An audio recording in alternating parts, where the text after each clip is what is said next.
about half the bottle is in there. Can you see it splashing around? Okay. Now, remember what I told you. An object at rest wants to stay at rest, and an object in motion wants to do what? Remember?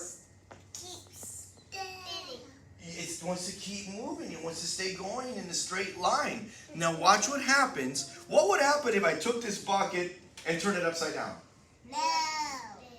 It would spill. It would spill everywhere. So if I were to take this bucket and flip it upside down, it would spill all over your pretty brown carpet. But what if I put some motion in it? No. Like this, and go upside down while it's moving? How come the bucket's not spilling any water?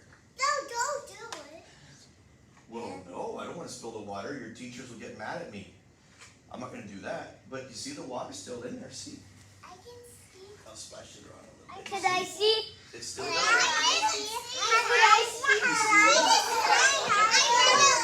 See the water's still in there?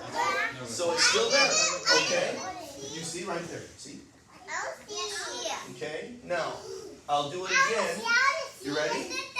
I'll do it one more time, and you're going to see that the water won't splash out because the water wants to keep going in a straight line, but because I'm going in a circle, the water keeps turning into the bucket, and so it can never splash out.